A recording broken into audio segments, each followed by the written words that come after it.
Welcome to Alaska Weather, a production of Alaska Public Media and the National Weather Service, Alaska Region. Produced and broadcast daily from the studios of KAKM, Alaska Weather provides complete forecasts, public, marine, and aviation for all of Alaska. Alaska Weather is made possible by the following sponsors.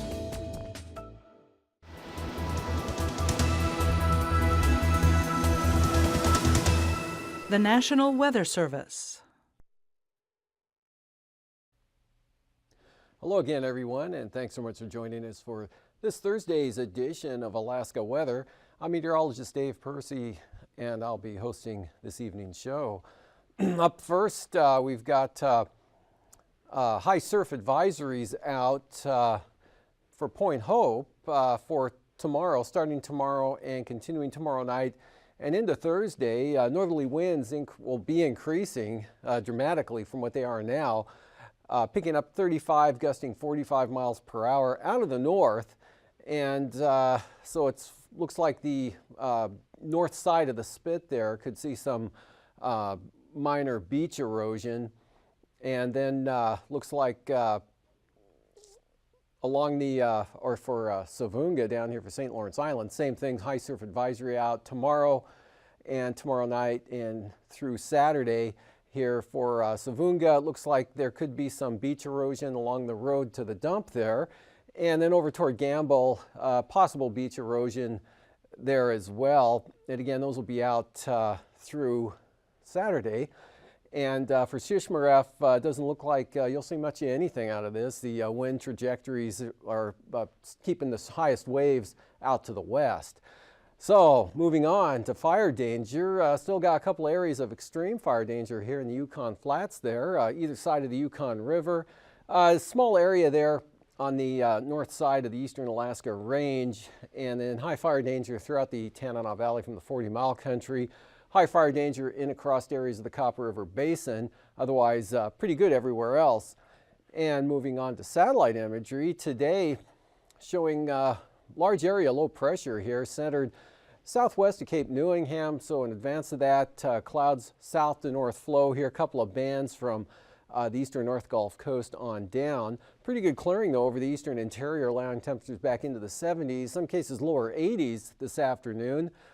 And then moisture back here to the west, that in association with the southeast flow here, kind of converging with upper level trough back through here. So some, excuse me, thunderstorms breaking out this afternoon up around, well, beginning around the Squintna to Puntilla area and then sliding off to the northeast with actually some isolated lightning strikes all the way down western Cook Inlet area.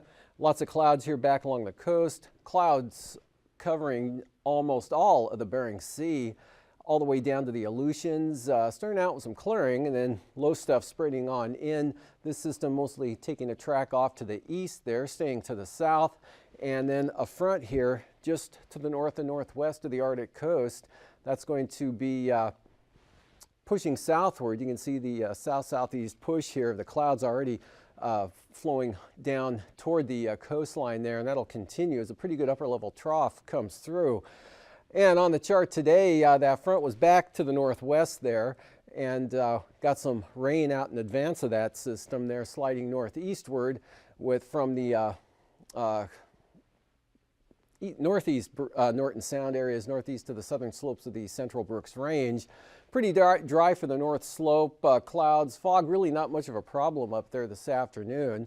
And then for tonight though, that area of rain will continue here in the northwest. Look for the showers to taper off here over south central Alaska, dry through the Tanana Valley, just some variable clouds there. But showers tapering off here, weak high pressure settling in over northern Cook Inlet, Matanuska, Susitna Valley, but the showers will hang on down to the south there for Kachemak Bay and on down to Kodiak Island. And some moisture also hanging on to the southern coast of the Kenai Peninsula areas. So precipitation amounts will be much lighter this evening and tonight from the, say, half an inch that fell today at Portage and also over at Mount Alyeska.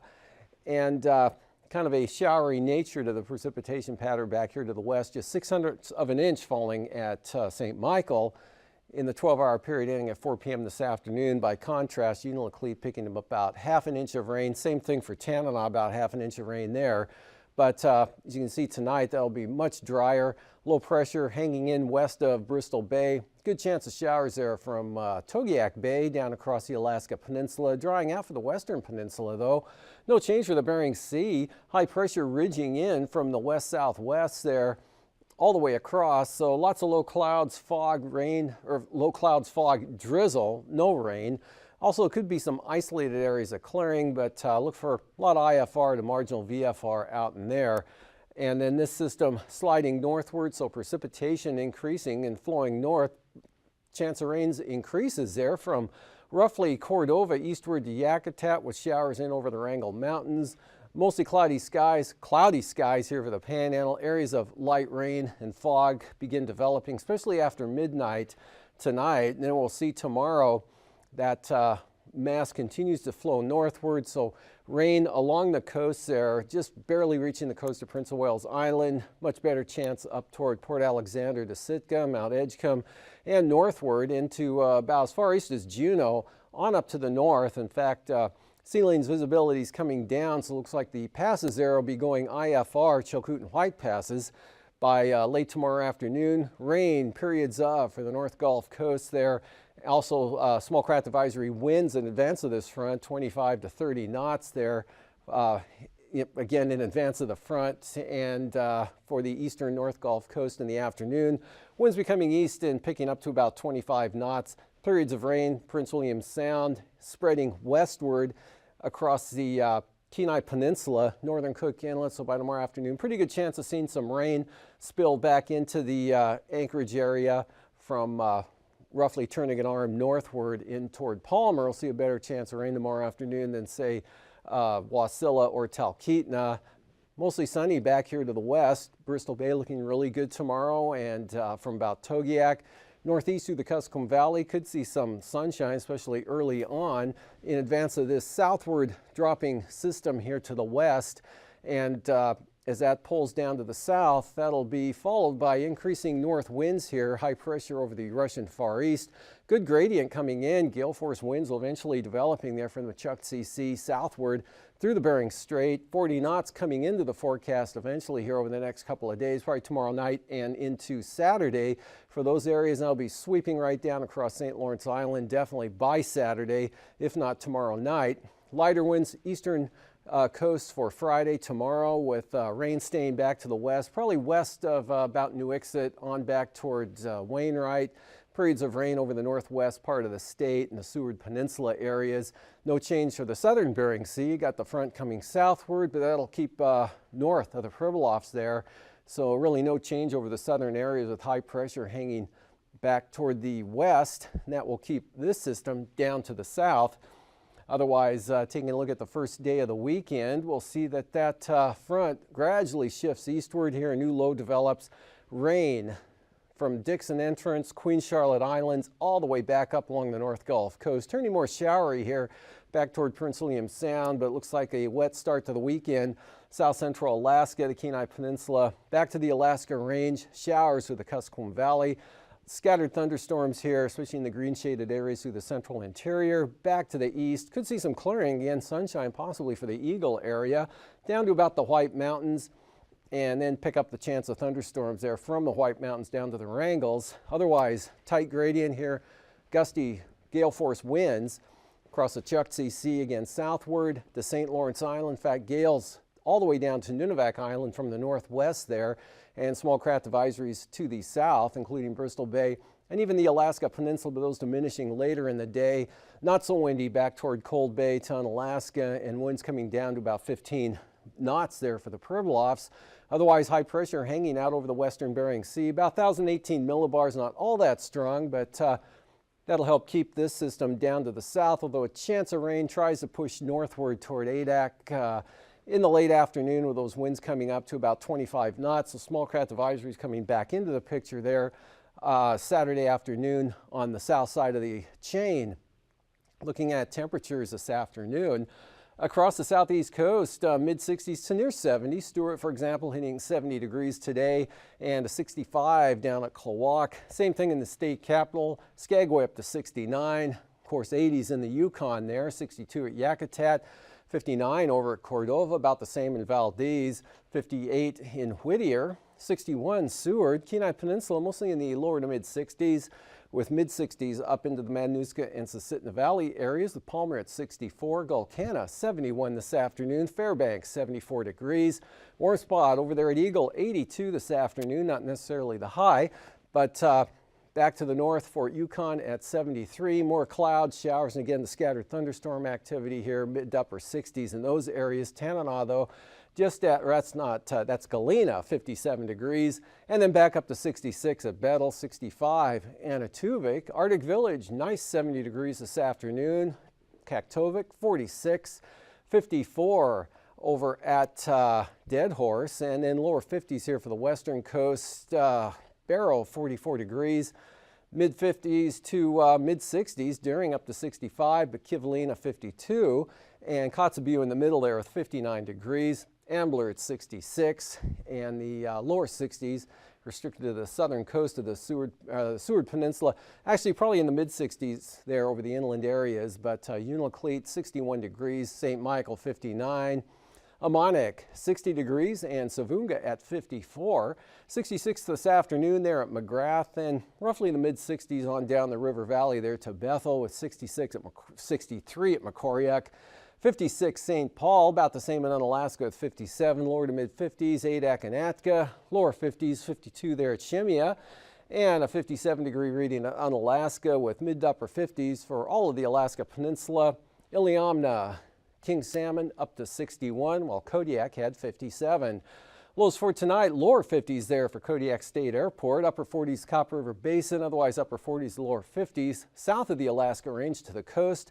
Lower to mid-50s for the southeast coast, and mid-50s there for the upper Yukon Valley area, and lower 50s for the east central North Slope, with lower 40s central Arctic coast back to the west, near 50 for Nome, 40s out over the Bering Sea to near 50, or a little into the lower 50s for the Aleutians and Alaska Peninsula. Highs for tomorrow, cooler conditions. Looks like lower to mid-70s now instead of the lower 80s here, with the warmest conditions again over toward the east, Eagle. In the 40-mile country south of the Alaska Range, cooling to near 70 there at Tanana. Upper or mid-60s, lower to mid-60s, eastern North Slope. Much cooler back here to the west with the clouds and rain coming in. Lower 60s for the southwest, 50s again for the Bering Sea and the Aleutians, and mid-60s, give or take there for the Panhandle. Flying weather, marginal VFR spreading in along the coast here and into the southern Panhandle, IFR right on its heels, and again for the North Gulf Coast, marginal VFR with marginal VFR across the Copper River Basin, the Alaska Range, IFR out here from the Bering Strait southward to Nunivak Island, covering just about all of the Bering Sea, IFR for the western Arctic coast down to the north side of the mountains there, and marginal VFR for the Brooks Range. For tomorrow afternoon, that becomes areas of IFR up here to the northwest with the front coming inland, IFR along the Yukon Delta coast of Nunivak Island, but much of the southeast Bering Sea looking IFR for the Pribilofs down to the north side of the Alaska Peninsula. IFR, Prince William Sound, eastward, mostly off the North Gulf Coast till you get over toward Yakutat to Elfin Cove. It looks kind of IFR-ish there tomorrow. And moisture and sealings visibility is coming down in the afternoon there, so going marginal for, as I mentioned, for the passes late in the day. And for the passes, starting out with Anatuvik, marginal VFR becoming VFR. Same forecast for Adigan, improving throughout the day to VFR. Lake Clark and Merrill starting out marginal, becoming VFR. Same forecast for Rainy. Lowest conditions in the morning, better throughout the morning hours toward noon, probably becoming VFR there for windy by noontime at least, or if not earlier. And Isabel, same pattern, as well as Mentasta. Tanita, though, starting out VFR, becoming marginal VFR with moisture moving northward and then pulling westward. Pretty good chance on the eastern entrance here of it being marginal by this time tomorrow. And then for Portage, marginal VFR, and that'll be deteriorating to IFR either side of the entrance there, either entrance tomorrow afternoon. And Chilkoot and White, deteriorating conditions VFR possibly into the early afternoon, becoming marginal late in the afternoon to early evening. And for the freezing levels, big cool trough here in the Gulf of Alaska is depicted by the orientation of the height lines here, 8,000 feet, 10 to 12,000 feet there across the panhandle, and then the big push of cold air coming down as that trough dives south-southeastward out of the Arctic there at the surface, back up over the Russian Far East, 2,000 feet all the way down to St. Lawrence Island, that by 4 a.m. tomorrow morning, 4 a.m. Friday morning. And then quite a gradient here down to the south, 12,000 feet over the southern Bering Sea and the Aleutians. Looking at icing, above about 4,000 feet, light to isolated moderate rime icing here, central Arctic coast, northwest interior, down to the Yukon Delta coast, on out to St. Matthew Island, a break, and then more with this moisture coming north, expanding westward tomorrow afternoon. That's spreading into the northern Cook Inlet area, covering the Kenai Peninsula and Copper River Basin, North Gulf Coast into the northern Panhandle, kind of trailing off the coast there. Prince of Wales Island may stay out of it. And looking at the jet stream, here's that cold trough that's going to be coming southeast and then kind of taking a dive to the south and then swinging eastward, bringing low snow levels in here over the next several days into the first of next week across southern Alaska. Another system there southeast of Kodiak, southerly flow at about 40 knots, not all that strong and across the panhandle, but enough for clouds and eventually rain along the coast and up to the north. 9,000 foot wind flow showing that low there, western Norton Sound coming southward, strong winds behind that, lighter west northwesterlies in advance of it, and then narrow band of some pretty gusty winds here along the southeast coast up to the eastern North Gulf Coast, 30 to 35 knots. Same thing at 3,000 feet there, mostly off the coast here, but good enough for small craft advisories in those marine zones. And pretty gusty southwesterlies in advance of that, even stronger northerlies following this in behind. And turbulence-wise, light to isolated moderate chop or occasional widespread moderate chop here, St. Lawrence Island through the Bering Strait, up along the west side of the Arctic coast, and thunderstorms in advance of that upper level trough. And after the break, I'll be back with a look at the ice edge and the marine forecasts.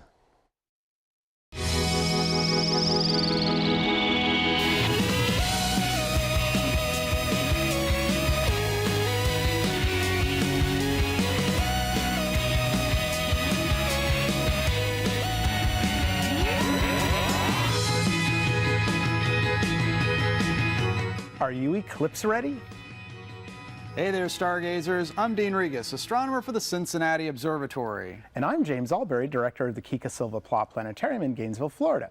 We're here to help you find your way around the sky. It's less than 2 weeks away, and we're counting down the days until the big one. We're talking about the total solar eclipse that will cross the United States on Monday, August 21st. This is probably, no, definitely, the best, most impressive, most mind-blowing astronomical event you will ever see.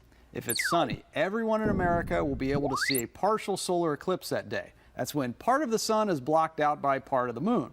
And that's pretty cool. But not total solar eclipse cool. Definitely not. You'll have to be at the right place at the right time to see a total solar eclipse. And we'll help you get prepared for seeing it safely on August 21st. Let's show you. First, we're going to show you what most people in America will see on August 21st, and that is a partial solar eclipse. That morning, the sun will rise as it does every day. You won't notice anything strange yet, so don't panic. When we zoom in on the scene, the sun still looks normal. We are anxiously awaiting the moment when the moon first makes its appearance known. We call that first contact, and there it is. The solar eclipse has begun. The moon will slowly slide in front of the sun, and its silhouette will eat away at more and more sunlight for over an hour. Then the moon will continue on its way and drift for another hour to uncover the sun. That's called last contact, and after that, the sun will be back to normal. So that's what most people in America will see on August 21st, a partial solar eclipse. But you can't just look right at it. Dehne, did your mom always tell you, don't stare into the sun or else you'll go blind? That's a good impression of my mom, by the way. And yes, that's exactly what she said. If even a little sliver of sun is showing, you need eye protection. But there are cheap and easy ways to see the sun safely.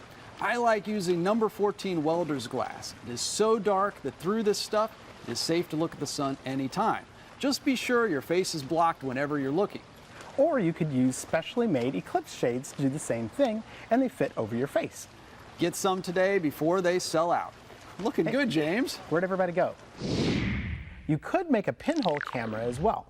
Let the sun shine through a hole in a piece of paper onto the ground, and you can make an image of the sun. You may also see the sunlight coming through leaves onto the ground in a weird way.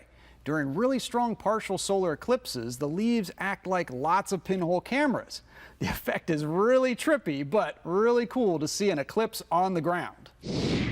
So, when on August 21st will all this happen? And how do you see a total solar eclipse instead of just a partial solar eclipse? The beginning, middle, and ending of the eclipse will vary depending on your location. On the west coast, the eclipse will occur from about 9 to 11:30 a.m. Pacific time.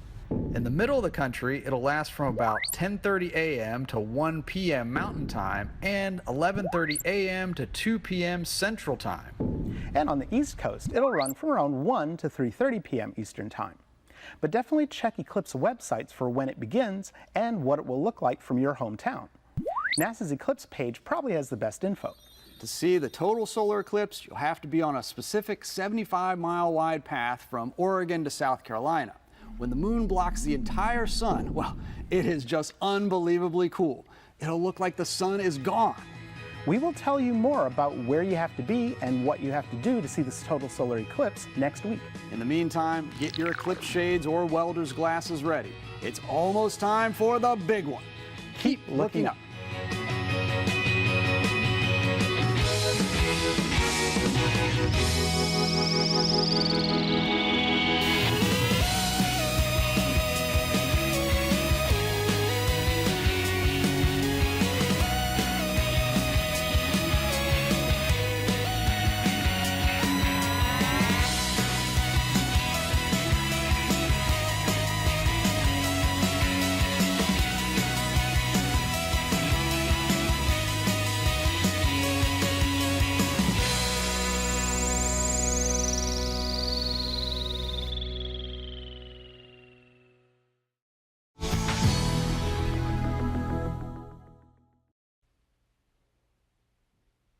Thursday's sea ice analysis looking like this. Still 1 to 3/10 concentration more or less out here right off the eastern coast.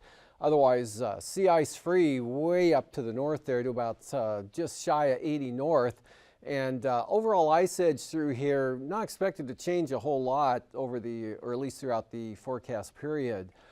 For the southeast coast, small craft advisories for much of the coastline, lightest down to the south at 20 knots, but 25 to 30 knots south-southeast, 7-foot seas. Much lighter over the inside waters is 10 to 15 knots from the south-southeast, seas 2 to 3 feet. And for Saturday, picking up to 20 knots or Clarence Strait with seas building to 4 feet. Small craft advisories off the south coast, 25 with 7 to 8-foot seas, and then becoming northwest up here on the north coast down to about 15. And for Prince William Sound tomorrow, north 15, northwest 20 knots, 15 to 20 knots here, western North Gulf Coast to the Barren Islands, light and variable everywhere else. And then easterlies 25 knots tomorrow afternoon for the eastern North Gulf Coast. And then those go south at 15 there for Saturday. Southwesterlies 20 knots, Kachemak Bay through Cook Inlet, east 15 for Prince William Sound, westerlies at 20 for the Barren Islands. Small craft advisories Kodiak Island as well as Shelikof Strait with those seas up to about 7 to 8 feet. And for Bristol Bay, south 15 turning west here on the north side of the peninsula. Actually both sides west at 15 but seas up to 6 feet in the Pacific side, turning back south Castle Cape to Sitkinak. And then small craft advisories into the picture here for Saturday, 25 knots. These winds back through here will probably be coming down to 20 knots or less in the afternoon, but holding on westerlies 25 Bristol Bay on down towards Sitkinak. And for the Fox Islands tomorrow, northwest 15 to 20 knots, turning north to northeast at 15 for Adak and Atka. Not too bad with those 4-foot seas. 15-knot winds from the northeast all the way out to Shimei and Attu. And then for Saturday, north 20 knots, turning northeast at 25 knots here, roughly from about Amchitka to Adak. And then small craft advisory south side of Adak and Atka, much lighter on the Bering Sea side, and kind of a variable wind pattern here. Front Alaska Island, northwest 20, turning west 20 on the south side. And for the southwest coast, small craft advisory is developing here north of Nunivak Island. Gales, north winds increasing to 35 knots tomorrow afternoon, depending on exactly when that frontal boundary swings through. Northwest 30 for St. Matthew Island, west 20 for the Pribilofs. Those drop back to 15 knots out of the north on Saturday. 40 knots out of the north there for St. Lawrence Island, with gales all the way down to Nunivak Island and some pretty stiff northwest winds even south of Nunivak Island at 30 knots. For the Arctic coast, east side, central and east coast, southwest 25 knots, falling back to 20 knots here for the eastern coast, and in northerlies at 30 knots, west coast all the way down to the Bering Strait. And then for Saturday, got northeast at 20 here from demarcation point eastward to the central coast, and those pick up to 30 knots for the west side. And then from, say, roughly Point Lay down, we've got 40 knots all the way to the Bering Strait out of the north at 40 knots. Could see much higher gusts here for the western capes as well, with seas 12 increasing to 15 feet.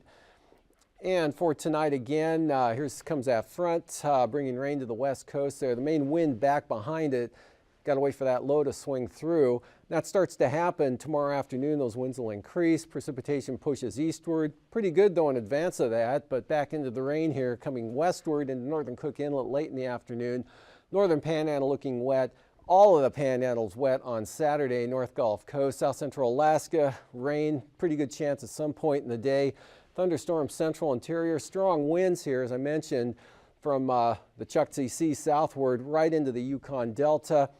And that's a look at the weather. Thanks for joining us. These forecasts are to be used for planning purposes only. Call 1-800-WX-BRIEF for a formal pre-flight briefing. Always file a flight plan before you go flying. The U.S. Coast Guard Auxiliary urges you to leave a float plan with a friend or the harbor master before you go boating.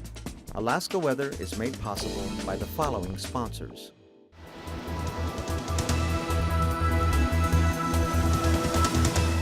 The National Weather Service.